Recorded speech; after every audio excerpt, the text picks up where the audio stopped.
that's needed, but since it's 12:16, let's go ahead and get started. So good afternoon, everyone. My name is Shorna Allred, and I have the pleasure of serving as the chair of Gloria's Masters Committee. I've really enjoyed working with Gloria over the past few years on her master's research, and just wanted to share with you a little bit about her before I turn it over to her seminar. And also thanks to all of you for taking the time to be here for Gloria's virtual seminar. So Gloria graduated from Rutgers University in 2018 with a degree in ecology, evolution, and natural resources. And she was born outside of Port-au-Prince in Haiti. And one of the things that really struck me when Gloria first contacted me about the potential for a graduate program at Cornell was just her really deep interest in the country, not having lived there for a number of years since her childhood, but really having this desire to really improve the conditions of the country, to really understand the natural resource management context, and to really give back. And her research really does that in a very significant way.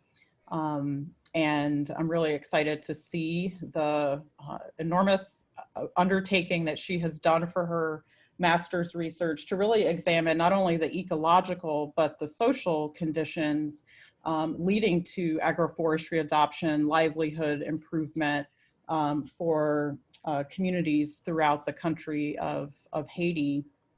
Gloria will be finishing her master's degree this semester and matriculating into the doctorate program at Cornell, where she hopes to be able to continue to do this work that she's really laid such a strong foundation for during her master's research. Gloria is also a Gates Millennium Scholar, a very accomplished academic and practitioner. She has the kind of dual interests in not only the research, but the application of that research to benefit communities. So with that, we'll turn it over to Gloria to share with us about her master's research. And thank you all again for being here.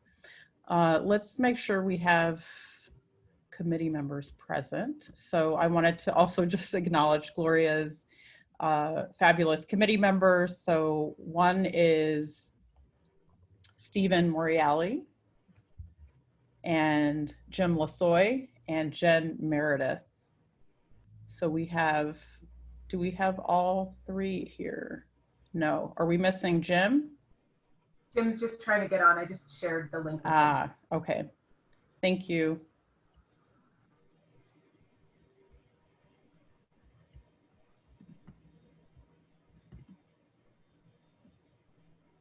Okay, I see Jim now. Okay, is it gonna keep doing that? You guys can see my, okay, it doesn't show it. Okay, well, I just admitted Jim, so thanks, Gloria, go ahead. No problem. Well, thank you, Shorna, and thank you all for attending this Zoom. Can you guys hear me, right? Okay, great. Thank you all for attending the Zoom and presentation. I can't see all of your faces, but thank you for coming. And I'm going to jump right in so that I don't go over time, because I do have a lot to present. So I'm aiming for about 40 minutes of presenting and then 20 minutes for questions. And so you guys can see my screen, I'm guessing. So here's our outline for today. I'm gonna start with an introduction and get into some background information. Let's look at the two studies that I conducted, and then look at some conclusions, and then some final acknowledgements. So agroforestry. Broadly, what is agroforestry? Well, agroforestry is the intentional combination of trees and forestry, or the integration of trees onto farmland. And so what you see here to the right are just common examples of common agroforestry systems. And so you'll see the parkland system, which is at sea, or you probably call that grove. And then you have some hedgerow intercropping. And so there are various names for these systems. And so this is just 4 of the many names or terms of the systems. And so why is agroforestry practiced? Well, agroforestry is practiced for many reasons. So throughout rural communities, it provides numerous benefits. It's one of the few natural resource management practices that not only combats land degradation, but also delivers food and income. And so some of these benefits include increases in land productivity, ecosystem services and income, but also increasing community resiliency. And lots of research has been studied on the practice, especially in countries like Kenya, Bangladesh, Nepal, and India, and also in Haiti. So since the late 1940s, Haiti has been the site of various tree planting and natural resource projects. And so many rural residents practice the practices in some form, either traditionally or a modern version that they adopted from some type of intervention.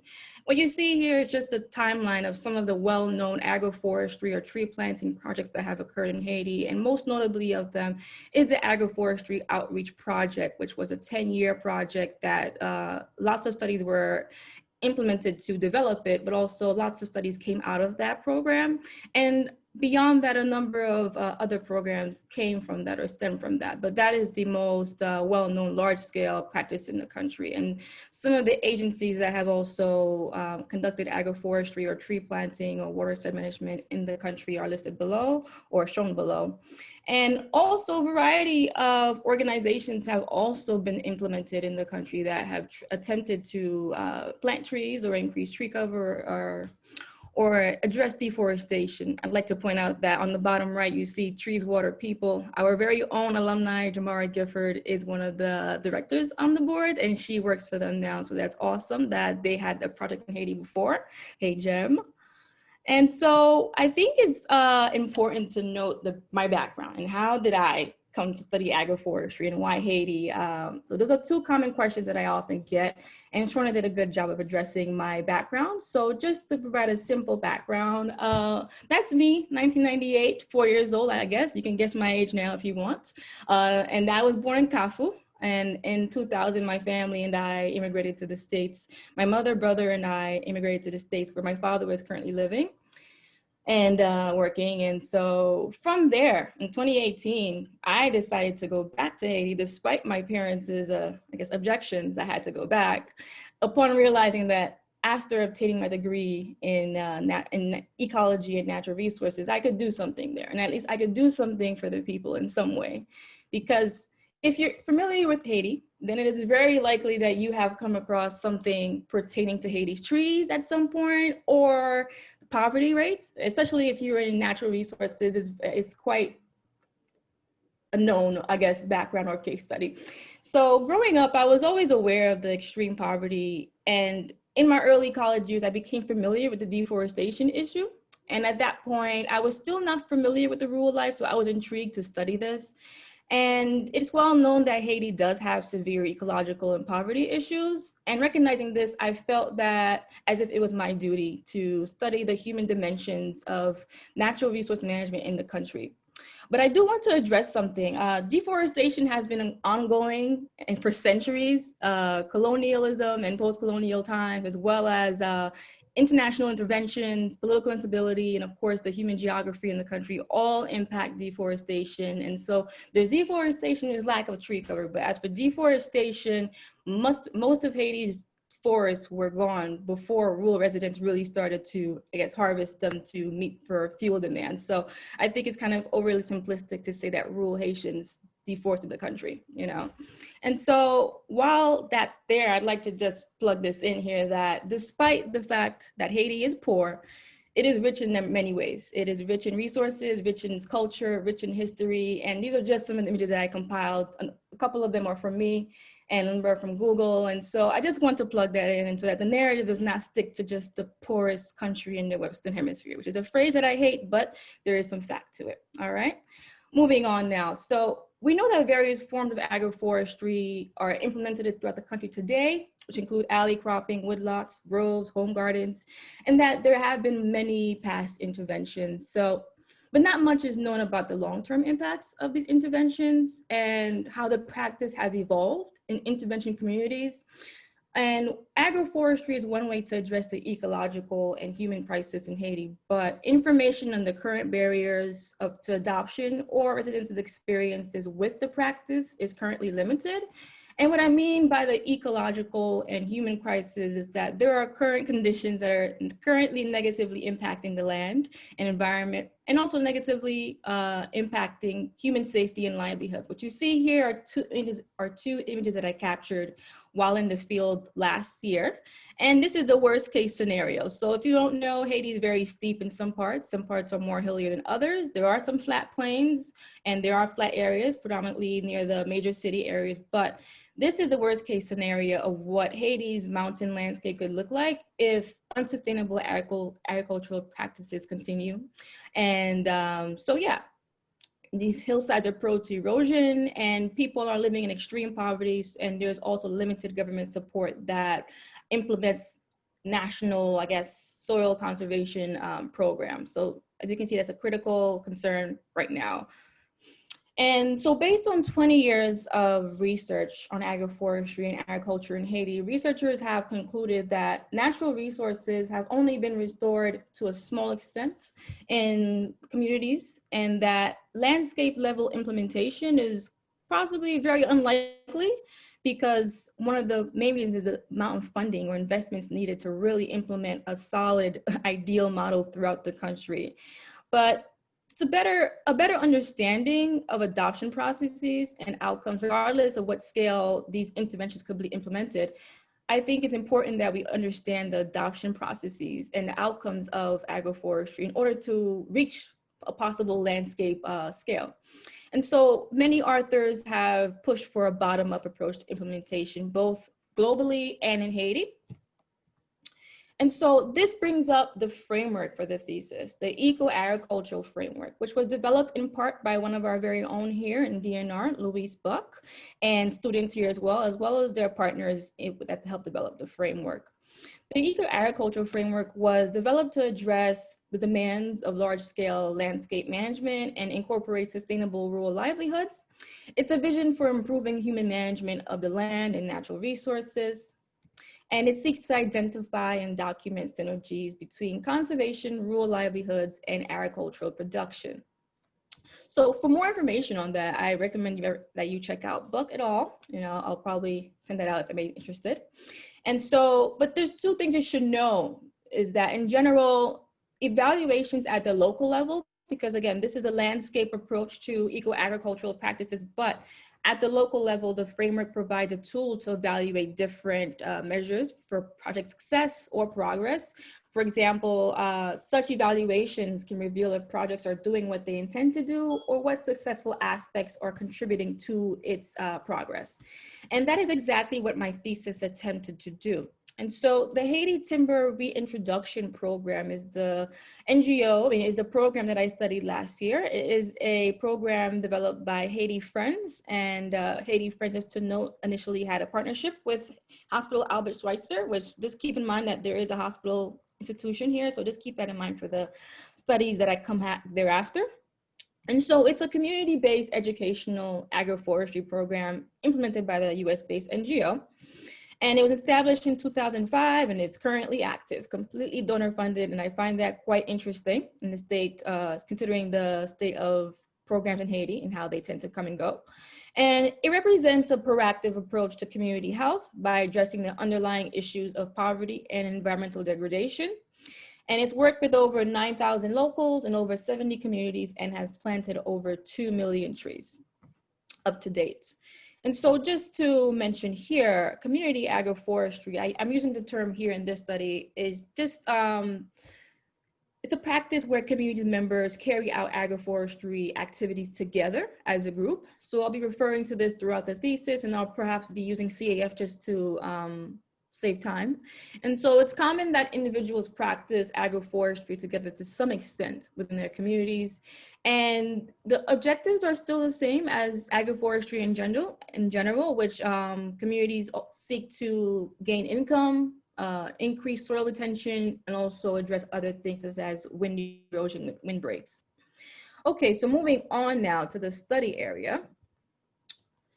So we are studying I am studying Haiti's Latibonite department, and I prefer to use the Creole name for the region because that's what people in Haiti call it, and that's what I call it. And so the English term, however, is Artibonite or Artibonite. I don't know how to say it, but it is the largest of 10 departments. And if you didn't already, Haiti is a Caribbean country that shares a border with the Dominican Republic.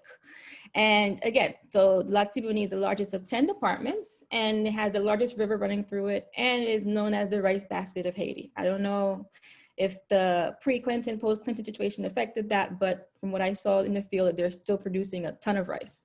And it has a population of 1.7 million, and about half of all residents in the department live in rural communities, constituting of a sparse farming dependent subpopulation. And people generally make a living off of low value cash cropping for the internal market or family consumption, which is characteristic of other parts of rural Haiti that have been studied. And so jumping into study one, the first study explored the patterns and processes of agroforestry adoption and tree cover. And there were two main research questions that guided the study. What are the main drivers of community agroforestry adoption in Latibonite Haiti? And what role do social networks play? And how has community agroforestry affected tree cover patterns in Latibonite Haiti over the past 14 years? Bringing your attention now to the figure 1 on the right, this is the study area that I've used for this study. And what you see here are multiple dots. So each red dot represents a non-H-trip, aka a non-CAF community, and each green dot represents an H-trip community. So I used 67 communities total for this particular study. And so one thing to note here is that, as I noted before, agroforestry is practiced in some form, either intentionally or unintentionally throughout the country. And so one thing to know is that H-trip communities practice it at a scale that non-H-trip communities are perhaps not practicing. So which gives it a good set of communities to compare. And so, yeah, so moving on to the methodology. And so this was a pretty mixed methods study. It used qualitative methods, including semi-structured interviews, focus groups, and those to collect the data on adoption processes in 13 communities.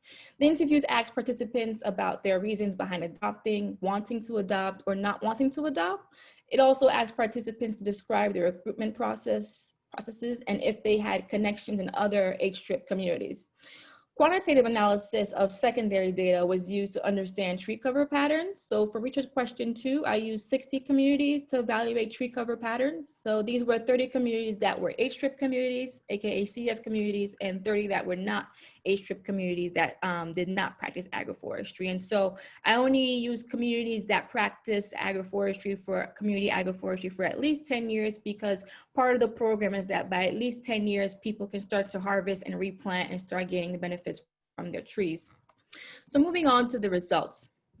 So answering research question 1, what are the main drivers of community agroforestry adoption in Latibonite Haiti? I had hypothesized that community members would adopt the practice to obtain ecosystem services, increasing food sources, and gain access to income generating trees. And so this was supported by the findings, which found that participants or community members are really motivated to adopt agroforestry as it means to gain access to trees, ecosystem services, and more food sources. And so with access to trees, you would get shade, ecosystem services, you would have fruits that you can consume yourself or sell in the market. And so these were the top 3 major drivers. And so what you see here in this figure 2 is just a figure of the unique times or the total number of people that had these drivers as their main motivations. And so after increasing food sources, we see that demonstration effects occurred. And so what demonstration effects are, before I get to that actually, there's a quote that I want to share here with you all. Is from a resident of Toby. And the person says, when you plant trees in your garden, they help combat soil erosion. That's why I do it. I also like the shade and the fresh air that I get from it. It was when H-trip came in the area that I became more interested in practicing this as I learned. So this is just describing someone's experience with the practice and also describing that they enjoy the ecosystem services that it provides, which is pretty critical in Haiti's community, especially the hillside communities. And so I also looked at the barriers as well. And so looking at the barriers, what I found was that for those that could not practice or adopt community agroforestry within their communities, it was mostly influenced or impacted by land arrangements, low soil quality, lack of irrigation, or greater interest in agriculture. So this first quote here describes someone that says that they're renting land somewhere that they are not allowed to plant certain trees or trees at all. They're limited to food crops and plantain and maybe sugar cane. And so in another community, they mentioned how their dry soil prevented them from practicing. And again here, someone describes how lack of water, it prevents them from having their own garden or even maintaining their garden. And lastly, here we see the resident of Labadie, which is an intensive farming community. The leader said, the trees are important, but people here cannot see themselves using up parts of their farmland to plant a lot of trees. And so that represents a greater interest in agriculture, or at least the system not enhancing their livelihoods or the agriculture being more important to them. And so research question 1 also asked, what roles do social networks play? Small interactions. So I asked about social networks because social networks or small interactions provide a mechanism for information sharing, and that could therefore increase the rate of adoption. And what I found was that many people and communities came to adopt the practice through their networks. HTRIP used partnerships with the local hospital to gain acceptance in communities. And beyond the initial years, most HTRIP communities joined the program through neighborhood referrals. So bringing your attention now to figure 3, this is just the map of the actual placement of communities that HTRIP had between the years of 2006 and 2018. And so what you see here is there is Hospital Albert Schweitzer, and there's the Haiti Timber Reintroduction Program Office. So the red connections represent connections or communities that came to adopt HTRIP agroforestry through the establishment of the hospital's many clinics or connections in the region. The green represent the communities that came on board through HTRIP's active recruitment processes, which involve them walking outside or driving around, finding community leaders and speaking to people on the streets like, hey, what's going on here? Would you guys be interested in this program? And the cyan colors represent communities that came on board through referrals from their friends, either in other communities. And so these were just the connections that I confirmed through the interviews that I conducted. And so just looking at within the communities, I found that individuals attracted each other within their communities and between their communities. And that within communities, however, community leaders played an important role. And so Table 1 shows the recruitment methods of individuals within their communities. And what you see is that the community leader played the most significant role in getting people involved. And so what this just describing is that HTRIP model requires that leaders play a pretty critical role in recruiting and just trying to motivate people to join. And so I kind of expected that to happen. And beyond that, HTRIP staff, family members, friends, and self were the other mechanisms that people got involved. But just another quote here, someone describing how the leader got them involved. And here, the leader is one that got me involved. Whatever he says is good, I will get involved without a doubt. I stand with him. And that was a resident of Kaju. So coming up, what I have here is a really long quote that I think I would like to have someone read for me while I read some water. So if you could either press the raise hand function, or I guess that's the option. So that would be great if you guys could do that for me.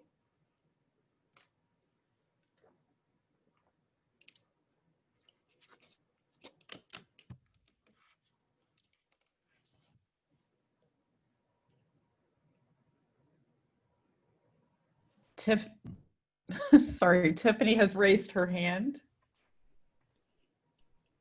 And I noticed that Roberta has also raised her hand, so maybe I can read part of it, and then maybe Roberta, Read all of it. if they still want to read the other part of it. You go ahead and read all of it, it's okay. Okay. Now I have trees, and then one year I decide to cut them, and I make about 4,000 to 5,000 gourds. But this guy here, he doesn't have. I can sit with him as usual since we grew up together. I tell him, there's HTRIP here. Come into the program, use your time coming to the lessons, and later on you will have trees to plant on your land. And now he has trees that he can use in the future.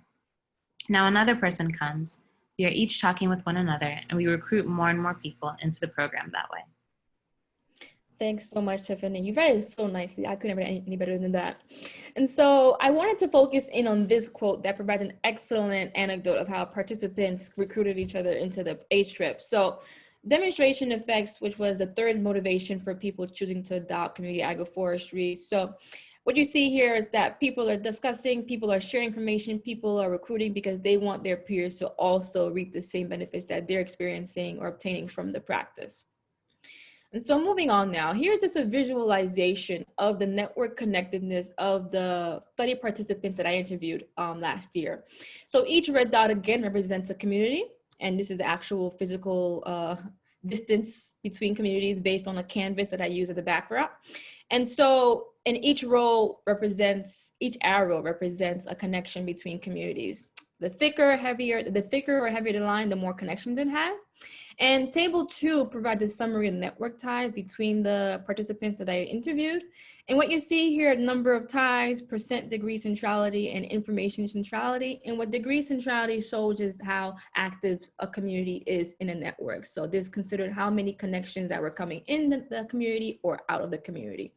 And information centrality measures how influential a community was in terms of sharing information. And so I wanted to measure these just to get a sense of community roles in this. And so what I found was a lot of the long-term communities were pretty, scored pretty high, especially Fonwo and Le Roc and Découverte are 3 long-term communities that have been in the program for at least 10 years. And here's another quote here that I'd like to read for you guys. Before, you would have people in different communes not know about each other or have any connections. But now through this network and through the leaders, hundreds of people are now connected. Everyone is helping each other do research. We collect and share seeds amongst each other, represent all sections of the region. And this is from a long-standing, long-time community leader of H-Trip. And so this is just, again, getting a sense of what the networks are like after H-Trip has been, after community agroforestry is adopted and after H-Trip is helping people practice this wonderful practice. And so moving on, results of question 2. How has community agroforestry affected tree patterns over the past 14 years? And so I had hypothesized that communities practicing agroforestry for longer periods of time, 10 years or more, compared to those that were not, would experience less tree cover loss and more gains than communities that were not practicing. And so I used tree cover loss and gain data sets from the Global Land Analysis and Discovery Lab and compared the average gains and losses in each community, then grouped them by either communities that were practicing or not practicing. And what this method found was that there wasn't a significant difference between the 2 groups. While the H-Trip communities were experiencing less losses and more gains, when actually comparing all the lines and running a test between them, it showed that they were happening at almost the same rate. This was not so much the case with the other method to measure percent tree cover or tree cover patterns, which looked at where I rated each grid cell. And so I had grid cells that are about 378 meters by 378 meters on land. And I rated them each by with the criteria that I developed. So here's just an example of what I would say is a bare cell, and then below that is a cell that I would say is very dense tree cover. And so what the results found was that percent tree cover was significantly different between communities practicing agroforestry versus those that were not. In the end, it seemed as if communities that were practicing had a 54% more percent tree cover than those that were not practicing. And one thing to note here is that using satellite imagery did not limit analysis to a specific time period, and it didn't limit to specific tree heights. The secondary data set from the GLAD lab only captured tree stands at 5 meters or more the best. So it could have been that, you know, the data sets from the first method didn't fully capture percent tree cover or gains, but using satellite imagery provided an alternative method to also see what is happening on ground. And so just going on to the conclusions now. Overall, I found that community members were driven to adopt agroforestry, community agroforestry, as a means to gain access to trees that could generate income, ecosystem services to improve land and personal well-being, and also providing another source of food to address food insecurity. And network ties help facilitate the spread of community agroforestry. People look out for each other so that their peers could also benefit from the practice. And land arrangements, poor quality, lack of access to water to manage agroforestry were major barriers.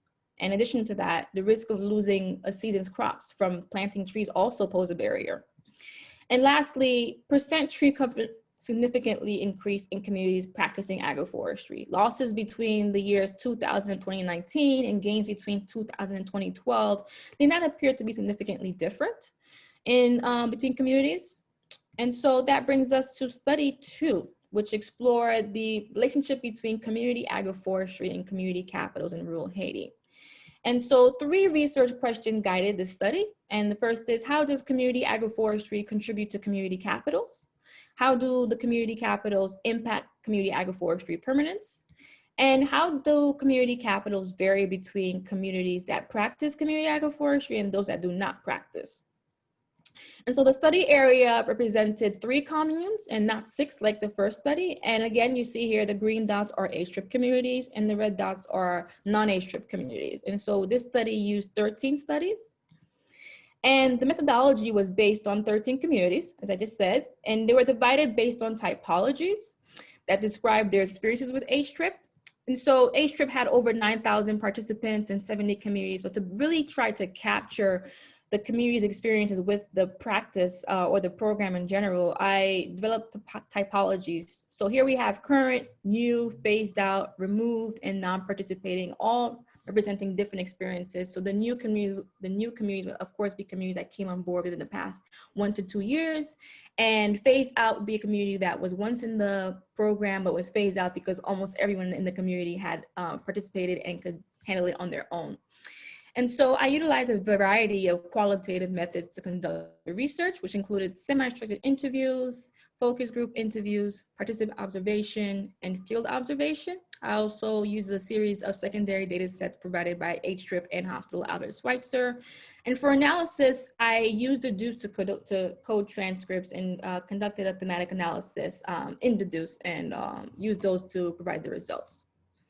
And so what the study used the community capitals framework. And what exactly is the community capitals framework? It's a framework that was developed out of rural sociology at University of Iowa. And it's used as a tool to map out where communities are thriving and where investments can be made to enhance communities. So what exactly are community capitals? Well, simply put, communities have resources that are tangible and intangible. And communities then use them to build on their livelihoods because each asset provides benefits. And so external sources of these resources can also positively impact all capitals and livelihoods.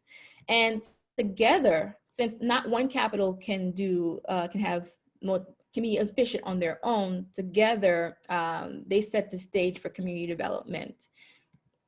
And so, for example, social capital, which includes aspects of trust and reciprocity and engagement, is one of the capitals. And natural capital is another capital, which includes all the natural resources, which include lakes, rivers, streams, even important natural resource sites, and state parks, perhaps, forests even.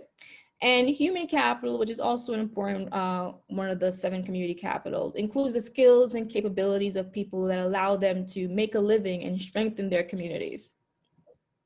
And for research question 1, I wanted to know, how does community agroforestry contribute to community capitals?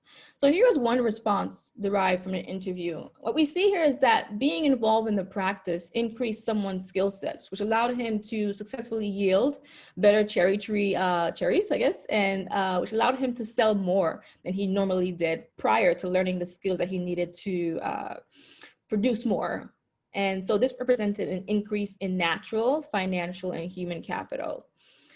Another participant described how leadership and cooperation within their community improved as a result of practicing. So here he or she describes how before H-strip came, they had a hard time, I guess, cooperating. And so when the program came, got them motivated, political and social capital within the community improved, which is quite critical to implementing community agroforestry, I assume.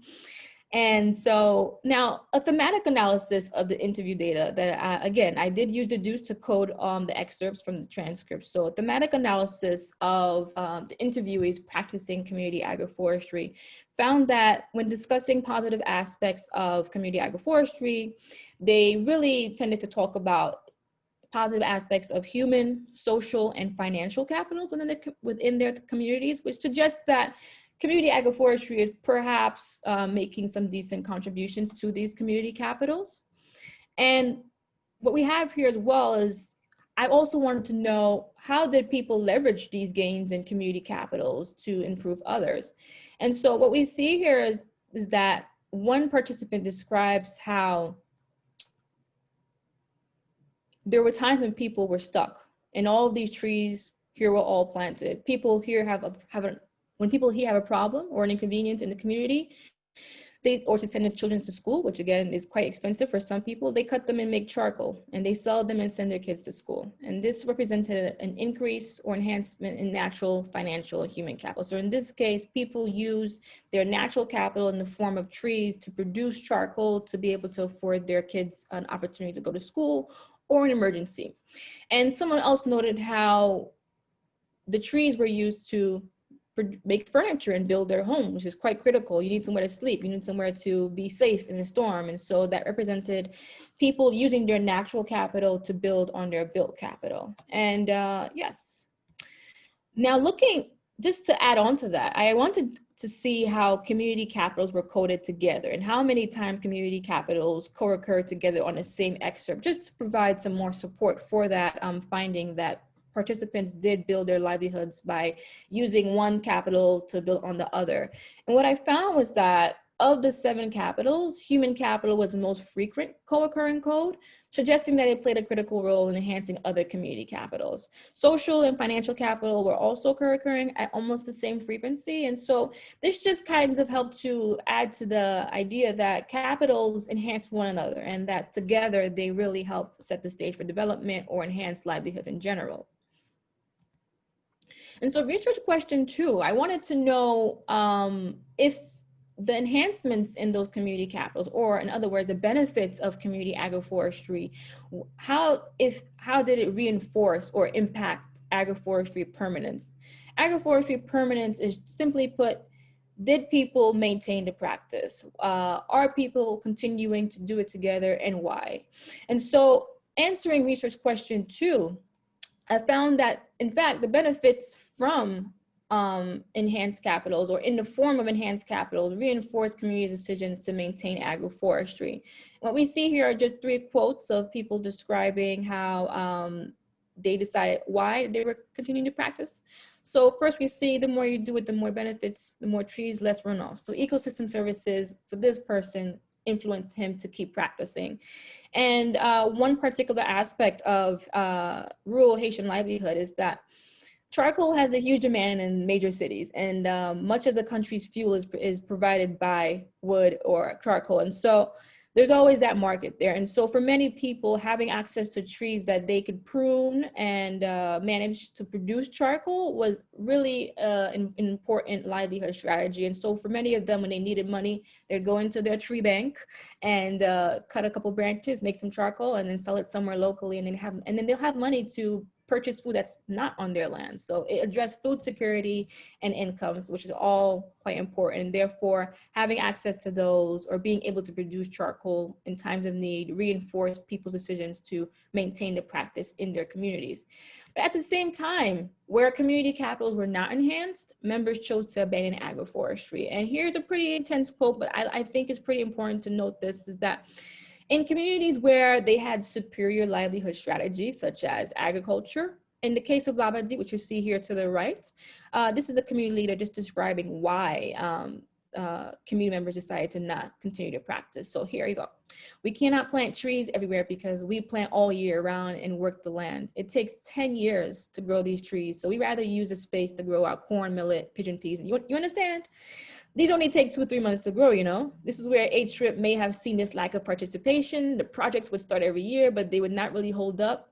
People were more interested in planting other things. The trees were not really beneficial to them at the moment because they take too long to grow. So here, just a really good explanation for why community thought that their livelihood was best provided by agriculture. And I put this image here of the landscape because this community is near flat land that is pretty good in terms of having good quality to produce food crops. And so they really want to take advantage of their natural resources there. And for them, agriculture was the main activity that they wanted to stick to.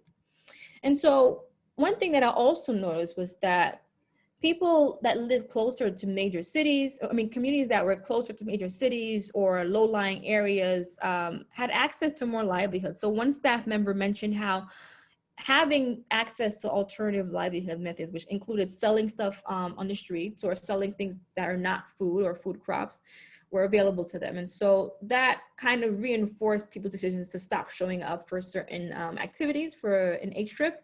And also lack of water. There was one community where a pump, as you see here to the left, bottom left, was no longer working, and people were not trying to walk an hour to a canal to get water, to water saplings. And so they had reason to abandon the practice. And research question 3 asked, how do community capitals vary between communities that practice community agroforestry and those that do not? And what I found was that natural capital in non-participating communities, meaning tree cover or just natural resources in general, was decreasing. In a couple cases, communities did not have enough trees to support their livelihoods, which was not a big problem in community agroforestry communities. Apart from church activities and members of church, some residents in the non-adopting communities found it difficult to get people to not only get along, but to also come together as a collective. On the other hand, adopting communities or communities that are practicing community agroforestry frequently engage in collective action and also express having more tree resources all over their communities, which help to reduce conflicts over tree rights or tree resources, and provided income from fruit sales and charcoal production. So I hope you guys were able to read through these quotes. And what I want to present to you next is just a figure of the average weightings for each community capital. So what I did was I used 4 communities within the study area, 2 communities that practice community agroforestry and 2 that did not. And they were matched by similar characteristics, meaning elevation, access to water, population. And so what I did was I averaged out the weightings. And so I applied a weighting of 1 to 3 on each community capital, on each excerpt, meaning a 1 meant that the capital was weak and a 3 meant that it's strong, based on the perspective of the participant, of course. And so when looking at the averages across all capitals, which figure 6 presents as a visual, we see that CAF or community agroforestry communities overall had higher averages or higher weightings for the community capitals, especially in natural capital. And they had community agroforestry communities also had more stocks of social and human capitals. And so this suggests that the broad picture is that community agroforestry communities appear to be doing better or better off than communities that are not engaged in community agroforestry. And so looking at the conclusions now, from study 2, we see that community agroforestry made positive contributions to all community capitals, especially human, social, and financial capitals. Community members invested in newly acquired stocks of human, social, and natural capital to enhance all other capitals. And just as community agroforestry positively affected community capitals, enhanced community capitals then positively affected permanence. But of course, where they were not enhanced, community members decided to choose an alternative livelihood strategy. And when compared to non-adopting communities, communities practicing community agroforestry had better overall scores across capitals, especially social, natural, and cultural capital. And cultural capital was quite important because people developed a culture of collective activity. They had a greater sense of hope and sense of agency in the communities to develop. And so therefore they were really trying to push for maintaining community agroforestry. And coming back to the eco-agriculture framework, which seeks to understand interventions at the local level and document their successes, I asked, does the H-Trip model have the right ingredients? And my response is simply yes. Using a bottom-up participatory approach, H-Trip empowered community members to develop collective action strategies for their own development. And the model's design and implementation satisfied the educational and financial investments needed to carry out agroforestry. And the program also designed a system specifically to meet the needs of participants. They provided trees that were culturally and economically valuable.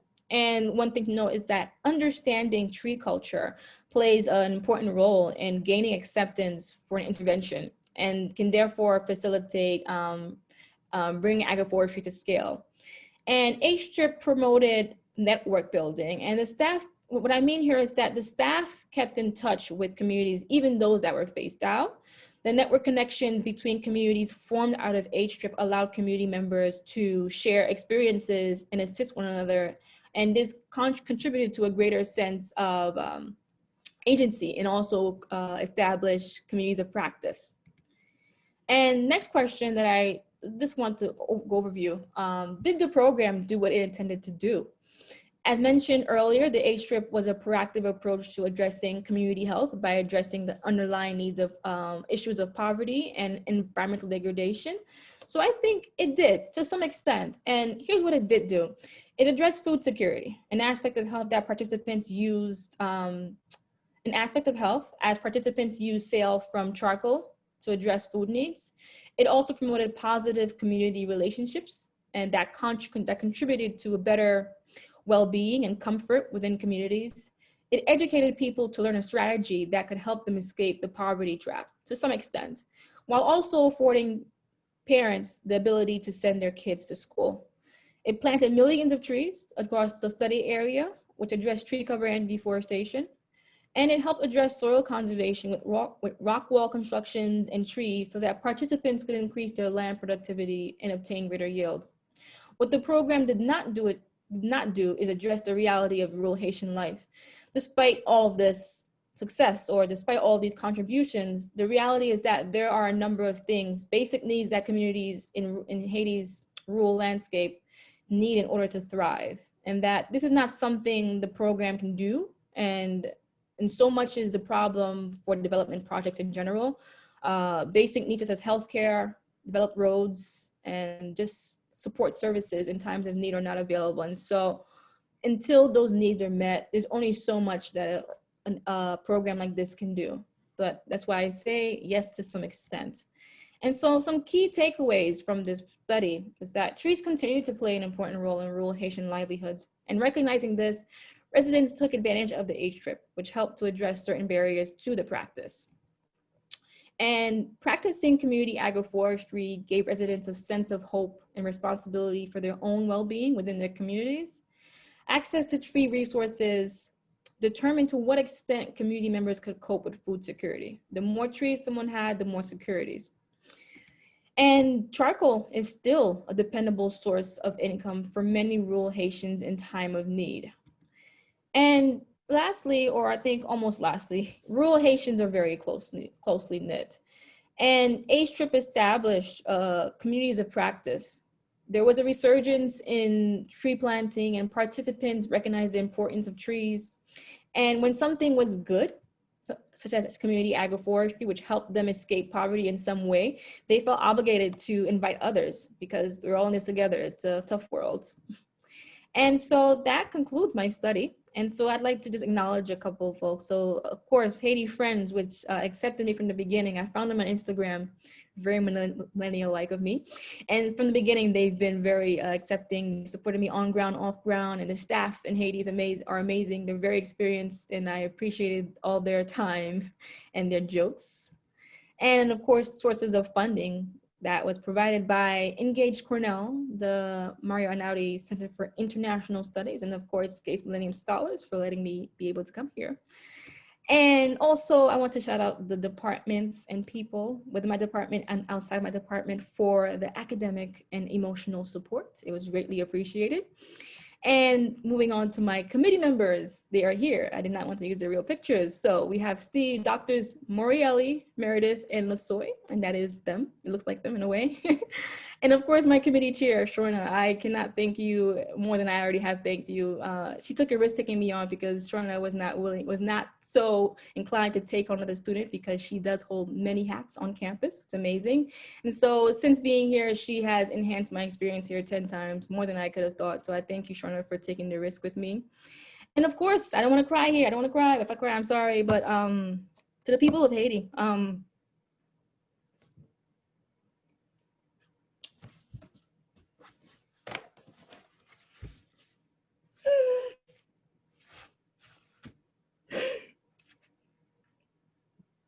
that's why you don't research in a place where you have your heart.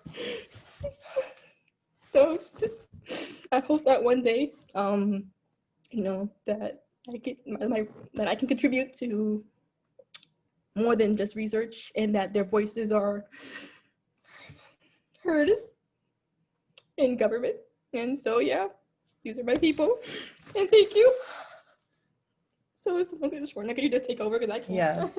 Thank Let's you. give Gloria a hand for that wonderful presentation. If you'd like to mute and give a hand or a virtual hand.